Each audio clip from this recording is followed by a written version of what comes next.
What did happen to the last 10? I ran away with my life, fast forward, never turn back again. It's kind of funny that the more we pass time, the more we need to set them rewind. And 19 was the year I had to leave you, but now I'm seeing all the signs. Is this really happening? I can't believe it's true. I'm just as surprised as you.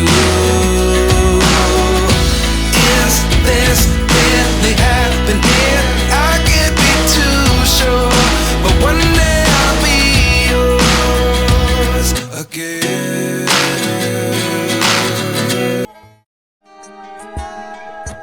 Bharat की संस्कृति और वास्तुशिल्प सदियों से दुनिया को लुभाता रहा है। सृजनशीलता से भरे भारत के लंबे इतिहास में अलग अलग जातियों का कौशल उनकी विशिष्ट पहचान रहा है। आज हम बात करेंगे ऐसी ही स्वाभिमानी और सृजनशील कौम की जिसका हुनर नींव की ईंट से लेकर शिखर तक में समाया है। वो खुद अपने बारे में कम बोलते हैं क्योंकि सदियों से उनका हुनर खुद बोलता है। यह अनूठा समाज है कुमावत समाज। कुमावत शिल्पियों को शिल्पकला ईश्वर प्रदत्त अनूठा वरदान है। पीढ़ियों से हर काम को विशेषज्ञता और गहनता से करने के आदी रहे कुमावत समाज के शिल्पकारों का ये करिश्मा ही है कि सदियों पहले बनाए गए गढ़, किले, मंदिर और महलों में इन्होंने बाल जितना भी दोष नहीं छोड़ा। खून पसीना सींच, मेहनत और ईमानदारी से काम करने में माहिर कुमावतों का कला और शिल्प आज भी सबकी जुबान पर है। जयपुर, आगरा, ग्वालियर, पुणे और देश भर में बनी इमारतों में कुमावत शिल्पियों की आत्मा बसती है। यही कारण है कि इनकी बनाई कृतियों को निहारने के लिए आज पूरे संसार से पर्यटक भारत आता है। इनकी उत्कृष्ट कलाकृतियों को देखकर लोग दांतों तले उंगली दबाते हैं और मंत्रमुग्ध होकर इन रचनाकारों के लिए कह उठते हैं, वाह, वाकई अद्भुत। ताजमहल, संसद भवन, राष्ट्रपति भवन के अलावा मारवाड़, ढूंढाड़, मेवाड़, वागड़ और शेखावटी ही नहीं, पूरे देश में कुमावत समाज के शिल्पकारों की कारीगरी का डंका बजता है। मेवाड़ में मंडन, नामा और पूंजा की देखरेख में बने अद्वितीय किलों और मंदिरों में कुमावत समाज के शिल्पियों के हथौड़े, करनी, छैनी की खनक गूंजती है। शेखावटी की हवेलियां और महलों के चित्रांकन में कुमावतों की कलम का दिग्दर्शन होता है और दुनिया इसे नायाब कारीगरी का उदाहरण मानकर देखने चली आती है। चित्तौड़ का विजय स्तंभ, जयपुर का हवा महल, सिटी पैलेस और आमेर का विश्व प्रसिद्ध किला आदि अनगिनत इमारतों को तराशने वाले कुमावत समाज पर पूरे देश को नाज है। राजस्थान के मारवाड़, मेवाड़, वागड़, हाड़ौती, शेखावाटी और ढूंढाड़ के अलावा कुमावत समाज के लोग गांव, ढाणियों और शहरों में रचे बसे हैं। ईमानदारी, कर्तव्य निष्ठा, सच्चाई तो जैसे इन शिल्पियों का जीवन दर्शन है। इनकी कला से सजा हमारा राजस्थान, जिसके कण कण में इनकी अनूठी कारीगरी झलकती है। सलाम है इनके योग्य पूर्वजों को जिन्होंने इस धरती माता का अनूठा श्रृंगार किया। धन्य है इनकी माताएं जिन्होंने इन्हें ईमानदारी का पाठ पढ़ाया। यही कारण है कि आज भी लोगों को कुमावत कारीगरों पर ही भरोसा है। लाला कैकटिया ने ही तो इस गुलाबी नगरी का मानचित्र बनाया था। अष्टसिद्धि नवनीति के आधार पर बसाए इस जयपुर के निर्माण में बाल जितना भी दोष नहीं छोड़ा। राजस्थान को खूबसूरत बनाने वाले शिल्पियों को वास्तुशास्त्र और भवन निर्माण का ईश्वर प्रदत्त ज्ञान है। देश की राजधानी दिल्ली में तो कुमावत शिल्पियों का जलवा रहा है। रायसीना हिल्स, जयपुर हाउस की नेशनल आर्ट गैलरी और न जाने क्या क्या बना दिया इनके पूर्वजों ने। इनकी साधना भी उच्च श्रेणी की है। चाहे कुछ भी हो जाए, काम में दोष और ओलमा नहीं रहता। आदिकालीन पौराणिक कुमावत जाति के लोग शिल्पी, सलावत, वास्तुविद, चित्रकार, गजधर, संतरास, राजमिस्त्री, राजकुमावत और उस्ता जैसी उपाधियों से सुशोभित हैं। महाराणा कुंभा हो या जयपुर के महाराजा सवाई जय सिंह द्वितीय, इनके आदेश पर इन शिल्पियों ने इमारतों को अपनी हथौड़ी से ऐसा तराशा कि गढ़ और किलों के बाहर चाहे राजा महाराजा का नाम हो, लेकिन भीतर तो कुमावत शिल्पियों का खून पसीना ही बह रहा है। सैन्य सुरक्षा के लिहाज से कुमावत शिल्पियों ने जो गढ़ और किले बनाए, इतिहास गवाह है कि वो लंबे वक्त तक अजेय रहे। कुमावत समाज के लोग खेती भी करते हैं, इसीलिए इनको खेतड़ भी कहा गया। इस जाति का उद्गम चित्तौड़ से हुआ। पंडित रमेश चंद्र गुणार्थी ने जातियों की खोज लेख में कुमावत जाति का उल्लेख किया है। कीर्ति स्तंभ के वास्तुकार जयिता और उनके पुत्रों ने भी कई निर्माण किए। चित्तौड़ का विजय स्तंभ, जिसे कीर्ति स्तंभ भी कहा जाता है, इसे बनाने में कुमावत समाज के कुशल शिल्पकारों का ही हुनर था। मेवाड़ नरेश राणा कुंभा ने महमूद खिलजी के नेतृत्व वाली मालवा की सेना पर सारंगपुर की लड़ाई में विजय हासिल की। इसी विजय के प्रतीक स्वरूप विजय स्तंभ बनाने का आदेश दिया गया। सन 1440 से 1448 तक हुए निर्माण कार्य के बाद राणा कुंभा इस कृति से इतने प्रभावित हुए कि उन्होंने स्तंभ के वास्तुशिल्पी को सकल वास्तु विशारद की उपाधि दी। इन शिल्पकारों के सम्मान में आयोजित भव्य कार्यक्रम में राणा कुंभा ने सलावत, वास्तुविद, चित्रकार, गजधर, संतरास, राजमिस्त्री जैसी अलग अलग उपाधियों से नवाजे जाने वाले शिल्पकारों को एक नई उपाधि देते हुए कहा, हे कुमावतों, आपकी कला अद्भुत है, आप लोग धन्य हैं। अपनी कला के बदौलत पहचान बनाने वाले कारीगरों को उस दिन कुमावत के रूप में एक नई पहचान मिली। राणा कुंभा ने कुमावत शब्द की व्याख्या करते हुए कहा, कु शब्द का अर्थ है धरती, और धरती माँ का श्रृंगार करे, रक्षा करे, वही कहलाए कुमावत। पूना के बैरिस्टर गणपतराव भिवाजी बैताड़े की मराठी पुस्तक आमची जाति में कुमावत समाज का उल्लेख किया गया है। उन्होंने लिखा कि महाराणा कुंभा ने कीर्ति स्तंभ बनाने के बाद सलावट आदि वास्तुकारों को कुमावत उपाधि से नवाजा। शिलालेख के अनुसार वो चैत्र सुदी अष्टमी थी। अगले दिन रामनवमी का पावन दिन था, लिहाजा कुमावत जाति अपना उद्गम रामनवमी से ही मनाती है। महाराणा कुंभा के मन में कुमावत समाज के शिल्पकारों के प्रति अटूट विश्वास था।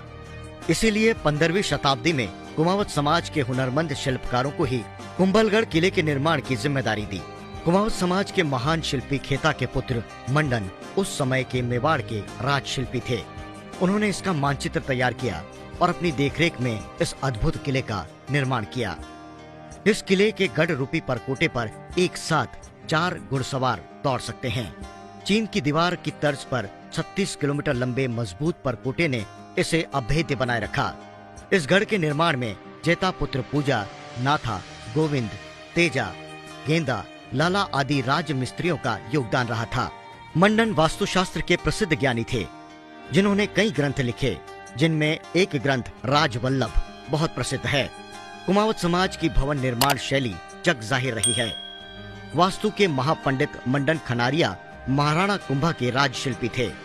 इनके वंशज चित्तौड़ के सलावट मोहल्ले में निवास करते हैं। मंडन ने 9 ग्रंथों की रचना की, जिनमें देवता मूर्ति, प्रसाद मंडन, वास्तुशास्त्र, रूप मंडन आदि शामिल हैं। मंडन के पुत्र नाथा भी विद्वान थे। उन्होंने वास्तु मंजरी ग्रंथ लिखा।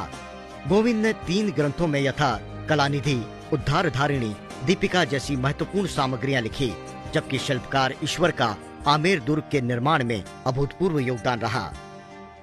उदयपुर संग्रहालय में सुरक्षित एक 71 गज के लेख में ईश्वर के पुत्र छीतर का उल्लेख है। यही खेता खनारिया के 2 पुत्र मंडन और नाथा मंडन हैं। लाखा के पुत्र जैता, मंडावरा व उनके भाई नारद का उल्लेख चित्तौड़ के महावीर प्रसाद की प्रशस्ति में हुआ है। इनके वंशजों ने अनेक किले और मंदिरों का निर्माण करवाया। विक्रम संवत 1515 के एक लेख में लाखा मंडावरा को सकल वास्तु शास्त्र विशारद बताया गया है।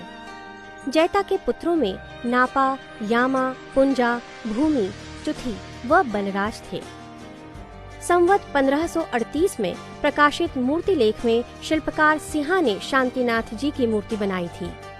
विक्रम संवत 1587 के लेख में मंदिर के जीर्णोद्धार का भी वर्णन है। नीलकंठ मंदिर के स्तंभ पर विक्रम संवत 1787 के लेख में बापा के पुत्र वीरभाना मंडावरा का जिक्र है। संवत 1832, 1833 व 1839 के लेखों में गजधर शिल्पकारों के नाम के आगे सलावट लिखा है। चित्तौड़गढ़ के किले को बनाने में कुमावत जाति के वास्तुशास्त्रियों का बड़ा योगदान मिलता है। उदयपुर के एकलिंगजी परिसर में 108 मंदिरों का निर्माण महाराणा मोकल के समय राजशिल्पी खेता खनारिया की देखरेख में हुआ। महात्म के श्लोक में लिखा है, यहाँ पर शिल्पियों ने अद्भुत तोरण द्वार बनवाया। इसके निर्माण में पामा और नापा खनारिया के नाम का उल्लेख मिलता है। महाराणा मोकल ने राजशिल्पी खेता खनारिया को सकल कलाधर की उपाधि प्रदान की थी। रणकपुर जैन मंदिर को सेठ धन्ना शाह ने बनवाया और इसे डिजाइन किया देपाक ने। सन 1335 में निर्माण कार्य इसका शुरू हुआ और पूरा होने में 65 साल लग गए। शिल्पी दीपा के अलावा जेता मंडन, करनाल, रत्ना, धन्ना व इनके वंशज जैसा व जावे का भी अभूतपूर्व योगदान रहा। फालना के पास दीपा गांव में यह शिल्पी मेहरावड़ा गोत्र के कुमावत शिल्पी थे। रत्ना सारडीवाल व जेता मंडन खनारिया गोत्र के थे। चित्तौड़ में किशनलाल जी व चतुर्भुज खनारिया शिल्पी मंडन खानदान के उच्च कोटि के वास्तुशिल्पी थे।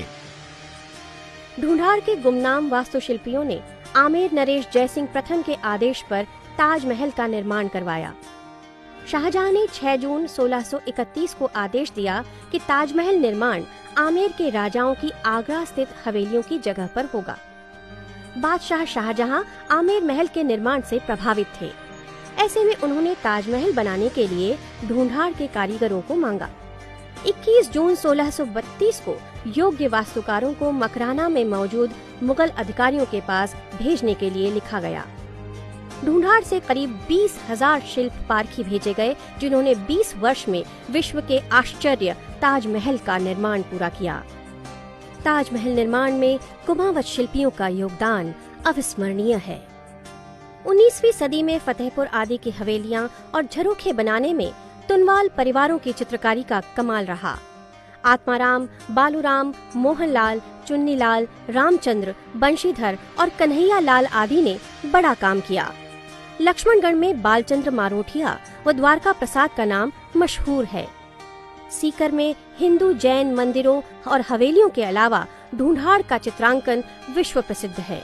वहीं जयपुर में साहिब राम नामक चित्रकार बहुत प्रसिद्ध हुए। मनीराम सिरोहिया तो वास्तु के साथ खगोल शास्त्र के भी पारखी थे। उन्हीं की देखरेख में जंतर मंतर का निर्माण हुआ। शेखावाटी अंचल आज भी कुमावत चित्रकारों के बनाए भित्ति चित्रों की वजह से विश्व विख्यात है। रामगढ़, फतेहपुर, मंडावा, सीकर, महनसर, नवलगढ़, ढूंढलौद और मुकुंदगढ़ आदि की हवेलियों के भित्ति चित्र सैलानियों के आकर्षण का केंद्र है। हवेली के गुम्बद से लेकर तलघर तक अद्भुत भित्ति चित्र उकेरे गए हैं। यही कारण है कि शेखावाटी को चित्रकला की खुली दीर्घा भी कहा जाता है। चेजारों ने हवेलियां बनाने के साथ अद्वितीय चित्र भी बनाए। 1680 में चित्रकार हंसा द्वारा बनाई गई कृतियां इतिहास का स्वर्णिम हिस्सा हैं। इसके अलावा प्रताप बैंडवाल, गोविंदराम, मांगीलाल घोड़ेला, लादूराम बबेरवाल, गिरधारी सिरसवा, कन्हैया लाल, शिवलाल बरबुड़ा, आनंदीलाल बैंडवाल, नारायण, जीतमल, बालूराम किरोड़ीवाल, रामचंद्र घोड़ेला, कस्तूरचंद नैनवाल जैसे विख्यात चित्रकार हुए, जिनके वंशज आज भी इस कला को जीवित रखे हुए हैं।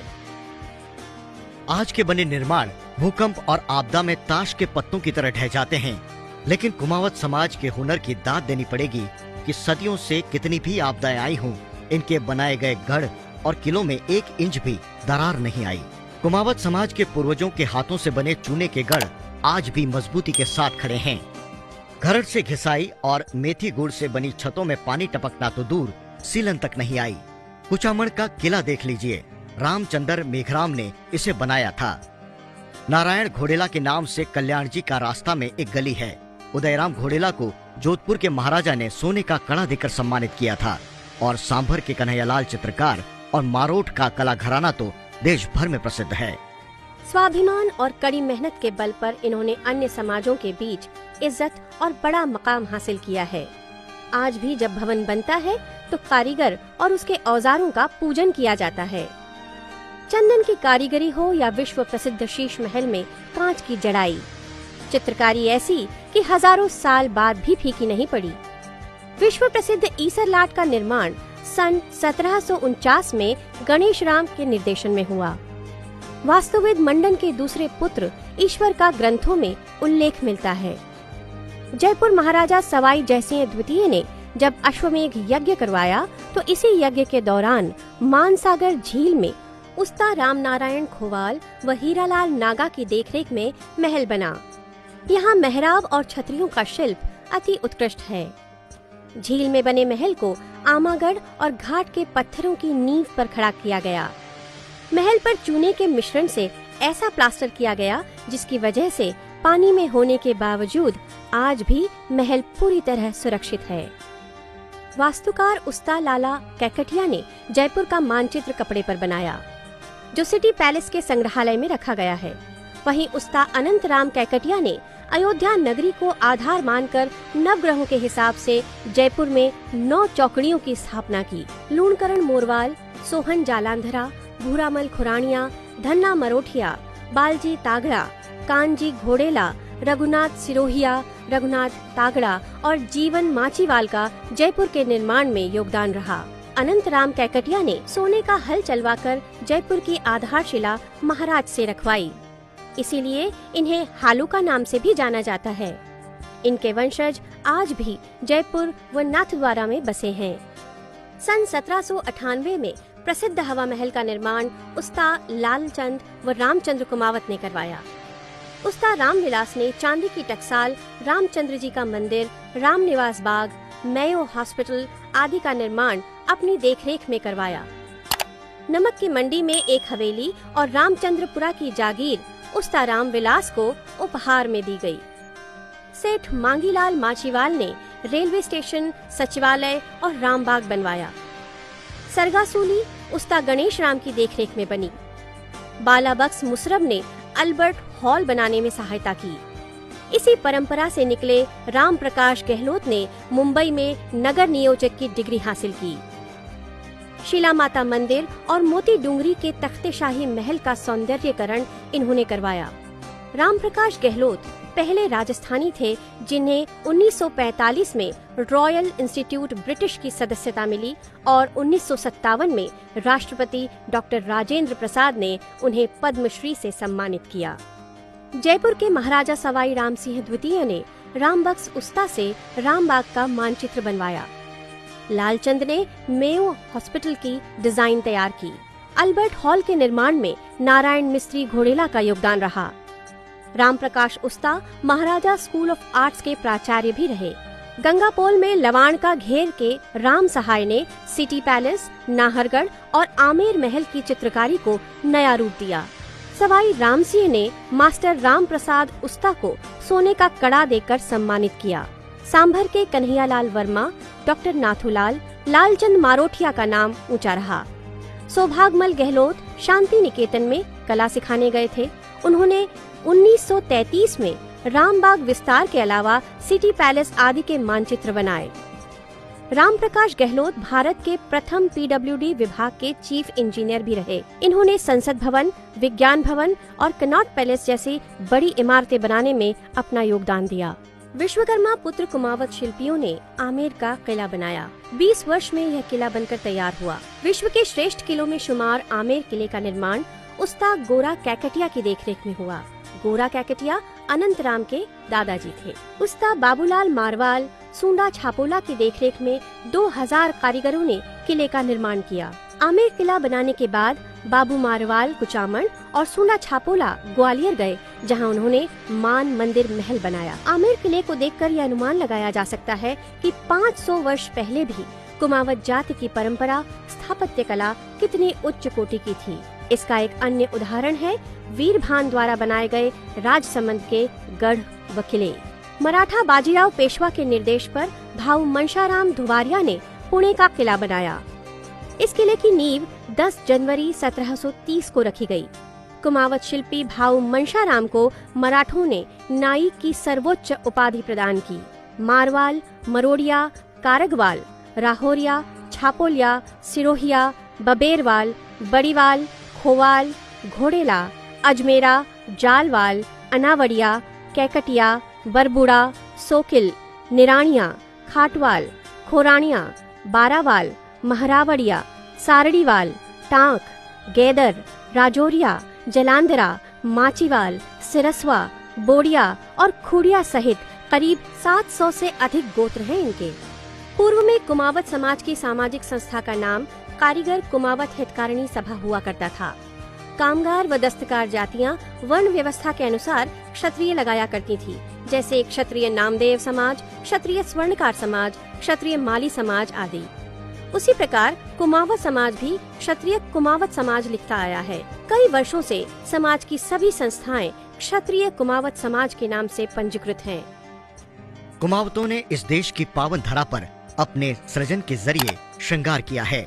इस धरा पर अपनी कल्पनाशीलता को औजारों के जरिए अपने हुनर में ढाला और ऐसी बेजोड़ इमारतें और कलाकृति दी हैं जो आज भारत की स्थापत्य कला की पहचान कही जा सकती है। अगर विश्व भारत की वास्तुकला स्थापत्य कला का लोहा मानता है तो उस कलाकृति में, उस इमारत की नींव में यकीनन कुमावत समाज के किसी शिल्पकार का हुनर समाया हुआ है। राजस्थान ही नहीं समूचा देश इनके प्रति कृतज्ञ है। देश को नाज है कुमावत समाज के पूर्वज और आज के हुनरमंद लोगों पर। कुमावत समाज की नई पीढ़ी ने आज भी राजस्थान और देश में पर्यटन और रियल एस्टेट जैसे अर्थव्यवस्था के 2 मजबूत पायदानों की नींव संभाल रखी है और देश के विकास में अपना योगदान दे रहे हैं।